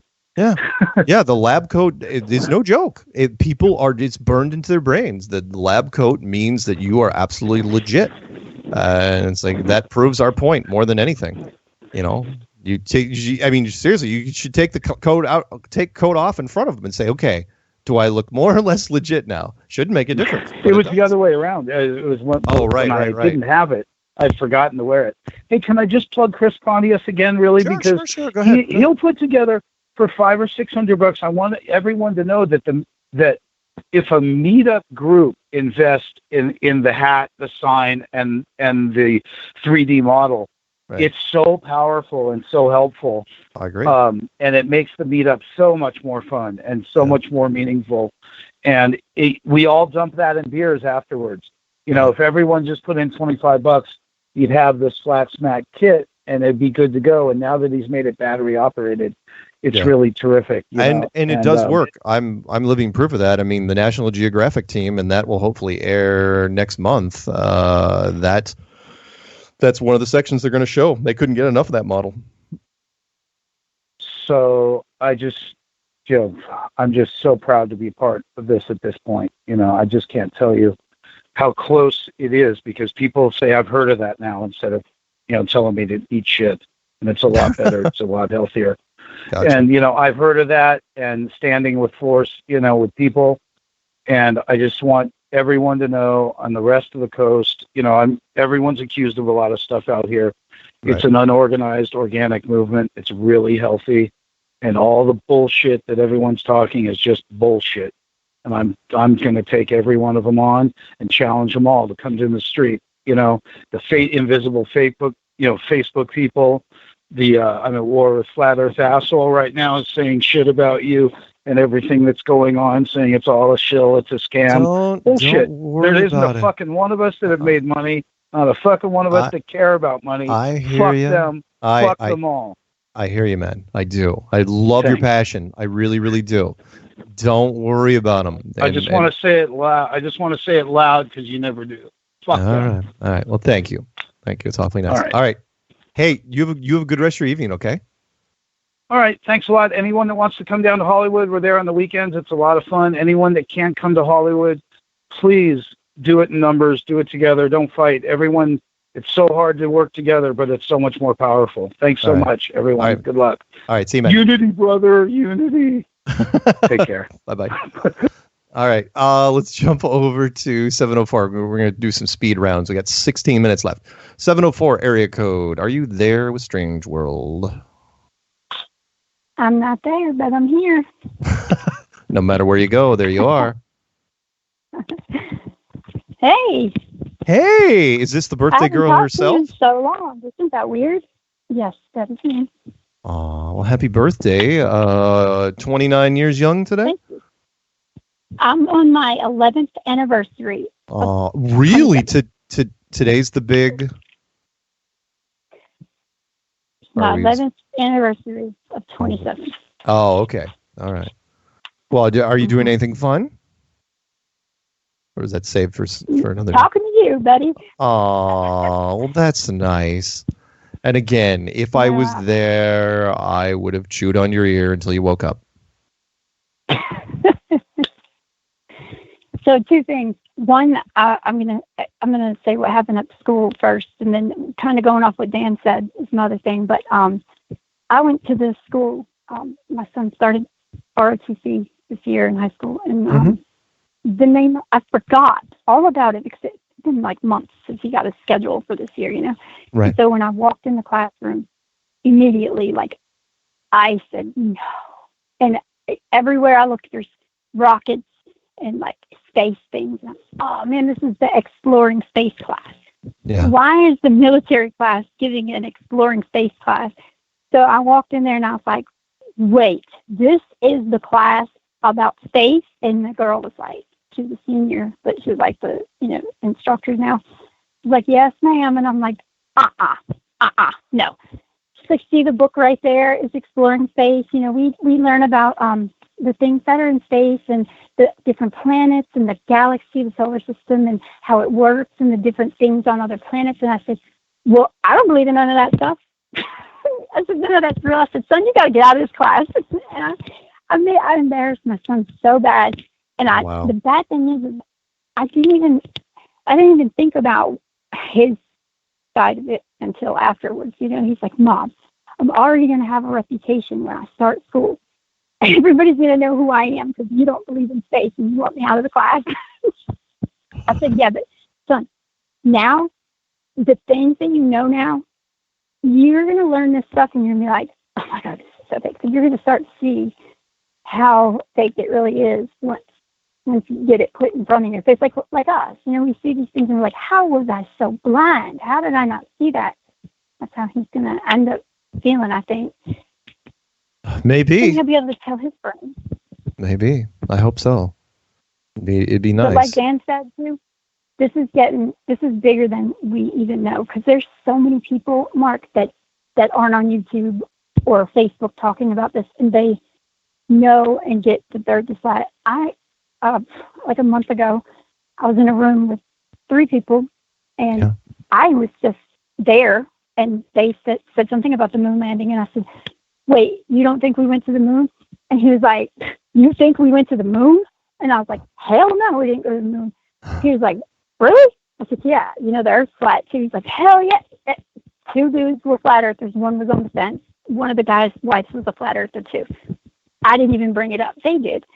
Then recently, I'm flat smacking 2 of my friends. A dude walks in, hears us talking about the moon landing, and he's like, yeah, you know, they killed the guy that put that together. I said, Stanley Kubrick. He said, yeah, that guy. And my friend Mike said, hold on a second. Wait a minute. He said, you don't think we went to the moon either? And hell no, we didn't go to the moon. He said, they're lying to us about a lot of things, including the shape of the Earth. I was like, yes. Wow. Mike said, you mean to tell me that there's 2 human beings in my face that do not believe that this is a ball we live on? I said, no, we know it's not. It's just crazy that, and none of these people had ever heard of you. None of these people had been on any YouTube videos or anything. Like they found this stuff out just by their own senses and common sense. That's really great. That's really, really cool. Warms my heart. And because you're calling it, warms other places too. But that's another show, isn't it? Oh, yeah, you should have not put your clothes in the dryer before you put them on. I was about to say, I just got them out of the dryer. So, anyway, I'd love to talk to you. Are you going to be on the after show thingy?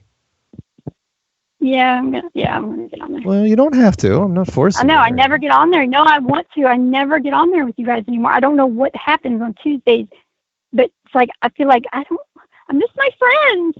Well, we're there. I have to be there. It's required by law, apparently. So anyway, I want to pick up at least 2 of these last calls. So I got to say goodbye to you. Happy birthday to my twin, the peanut gallery. Yes, and he says, what does he say? I never liked you. That doesn't even make sense. But That's anyway, he loves me. Yeah, whatever. All right. Hey, you have a good night, and I'll probably talk to you later. Okay.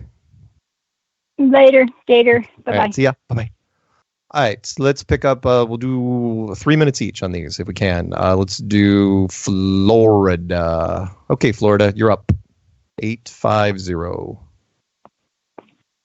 Hey there, Mark. How are you? I am fine. How are you? This is Constance. Quietly Riot. That's a I'm great. always in there. That's a great name. I know. I love it. It's so me. It's passive aggressive.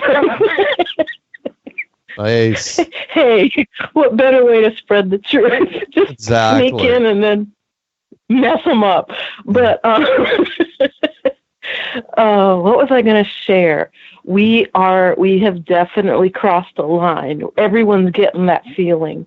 Yeah. That the awareness is so heightened, and I'm so happy to hear that there's so much more than YouTube happening, because I've heard it so much.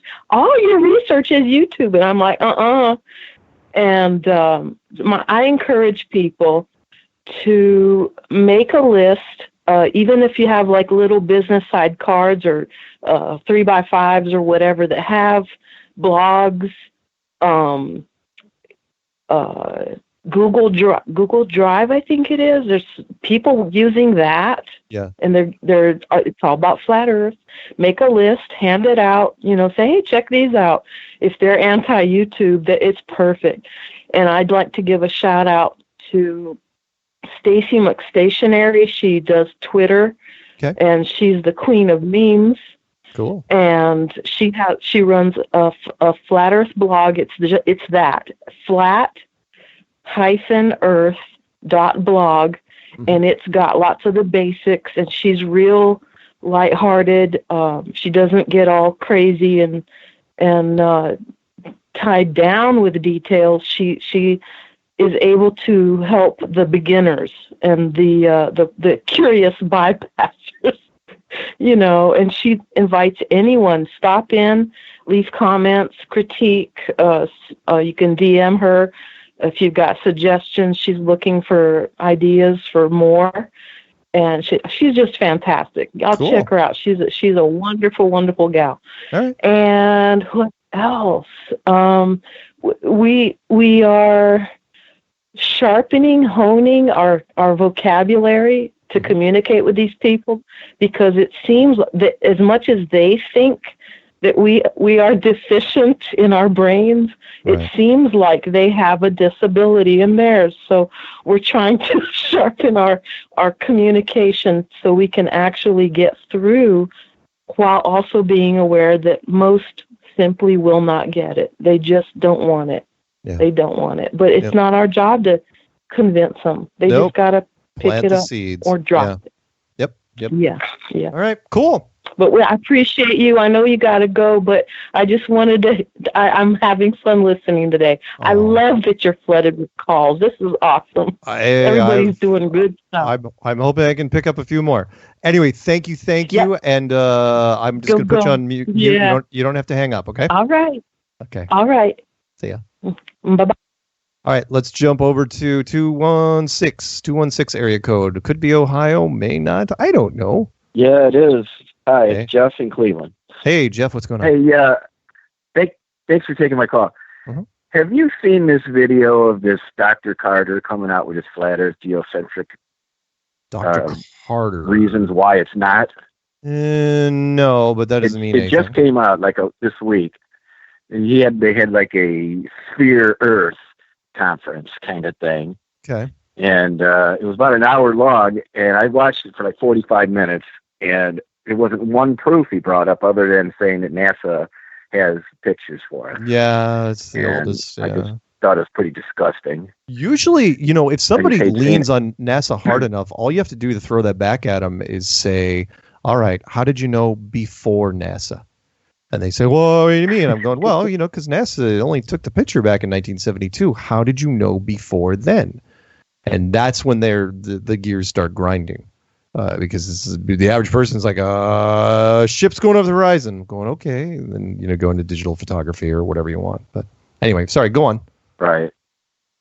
Well, I'm just saying, it's just how sick it makes me to see these Christians telling us that our Bible verses that we bring, basically, he doesn't say that, but all his evidence is just him and his science. Right. And I just was wondering if you had saw it or not. No, not yet, but you got to remember. Check it out. It's real garbage. Okay, I will. Is Flat Earth in the title somewhere? Flat Earth, Geocentrism, Dr. Carter. Okay. It'll pop up. All right. I will. All right, man. Thanks, Mark. Great job you're doing. Thank you. Thank you. All right. Have a good one. Bye-bye. All right. Let's jump over to Alhambra, California. All right, Alhambra, what do you got? Hey, what's up, man? Can you hear me? I can hear you. All right. This is Vivid John Blaze. I was on the world exclusive Paul on the Plane before your show started. Oh, right on. I don't know if you heard it, but he's I consider him a friend, now. We've chatted a lot and we've talked a lot, and I've become to know him, and I just want to give a shout out to Paul on the Plane. Cool. But Flat Earth's a real thing, and I think I figured it all out, like why they do what they do, and they worship the sun, and their final deception is going to be aliens coming, and I just want to get the word out there as good as I can. I don't know, were you able to hear that song earlier that he played, or you didn't listen to it? No, unfortunately I wasn't. I was doing a couple other things, but I will go back and listen to it. Yeah, check it out, and then if you like it, contact me. Okay. Maybe you know Paul, right? Yep, I know Paul. I just saw him last week. Yeah, let's throw it on every channel. All right, man. Let's get the word out there. And if you want, I could perform for you at the Flat Earth International Conference, November to remember. Ooh. But anyways, Mark Sargent, I want to give you your props. Thank you. You're doing your thing. You're number one, and just keep working hard, bro, and don't get tired. All right, man. You have a good one. All right. Good night. All right. Good night. Bye. Bye-bye.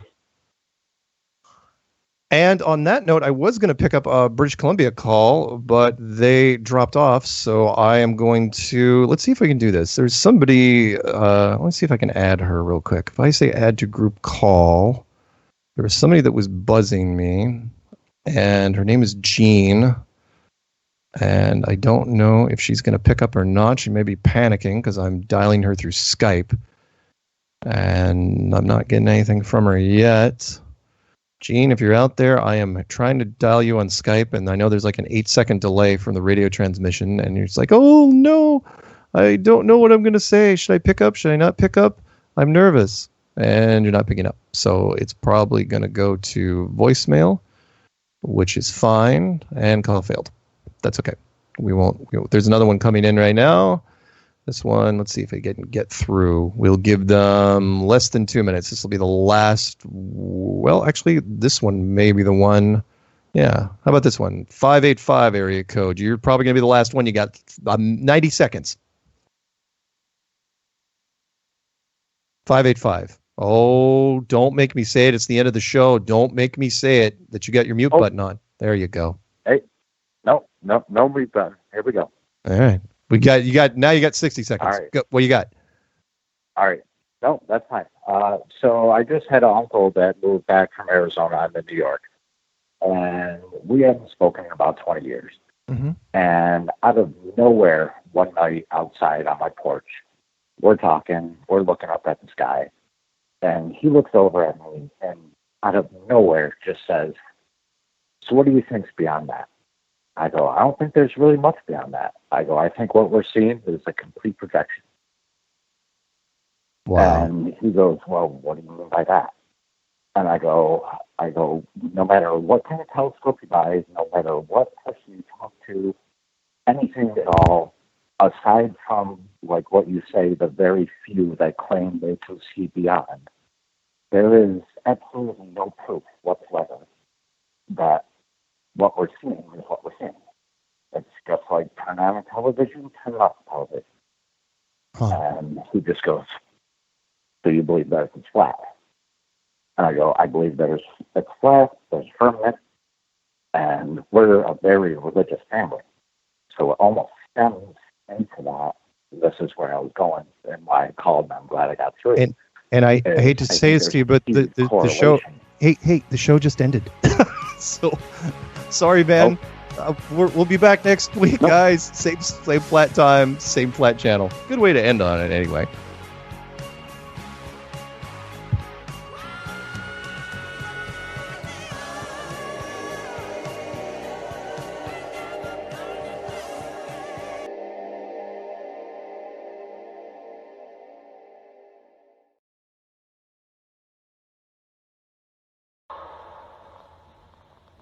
It's a great honor and privilege for us to be here representing not only the United